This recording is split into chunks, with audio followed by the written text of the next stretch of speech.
उसके मुस्तफा ले सिकंदर हलाव्या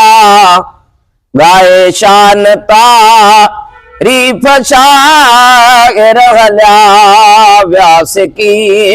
मुस्तफा ले सिकंदर हलाव्या गाए शान तारीफ शायर हलाव्या सिकी मुस्तफा ले उन के ही नेमत नसीबन में आई जड़ी तो असा खुदा कई भलाई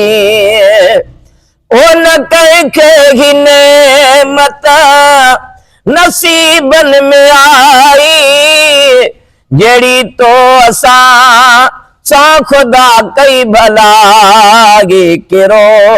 रे थी गोला गदा गर हलाव्या गाए शान तारीफ शायर हलाव्या सिकी मुस्तफा ले सिकंदर हलाव्या गाए शान तारीफ शायर हलाव्या सिकी मुस्तफा ले ओ साबन संभालो ते दम दम दगल सा वेठा प्या मोहम्मद कल उठन जे वगल सा ओ साबन संभालो ते दम दम दगल सा वेठा प्या मोहम्मद कल उठन जे वगल सा केरो ने थी गोला गदा गर हलाव्या गाए शान तारीफ शायर हलाव्या सिकी मुस्तफा ले सिकंदर हलाव्या गाए शान तारीफ शायर हलाव्या सिकी मुस्तफा ले सिकंदर हलाव्या गाए शान तारीफ शायर हलाव्या सिकी मुस्तफा ले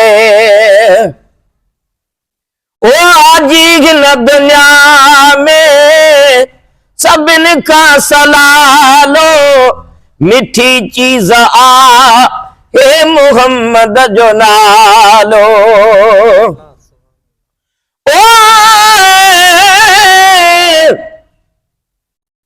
अल्लाह का आला शान मोहम्मद जो ओ शाहिदार सालत में कुरान मोहम्मद जो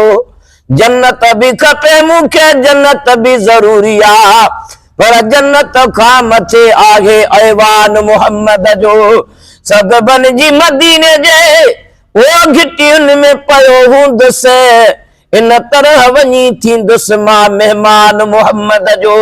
या उम्मती माशर जे गर्मीअ में पियो पुकारींदो केॾो न उहो हूंदो एहसान मोहम्मद जो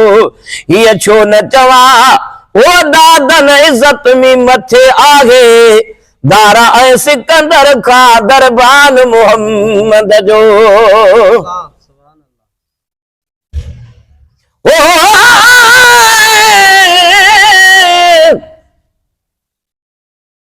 अज मदीने पाक जो अची ओचिते ओटार पियो ख्वाब में उन देश जो कया दूबदू दीदार पियो जन्नतुल बकिया खां पयो बाबुल अवाली ॾो अचां साम्हूं सोड़न मुनारन जो ॾिसां सिंगार पियो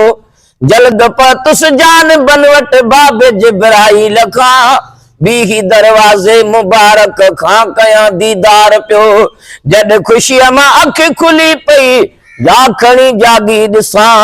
मारो आगाही मगे सर मंझ ज़ारो ज़ार पियो ओ हाजी हिन दुनिया में सभिन खां सलालो मिठी चीज आ हे मोहम्मद जो नालो वठ सामुझारा महेसर हलिया विया गाए शान तारीफ़ शाइर हलिया विया सिकी मुस्तफा ले सिकंदर हलिया विया गाए शान तारीफ़ शाइर हलिया विया सिकी मुस्तफा ले।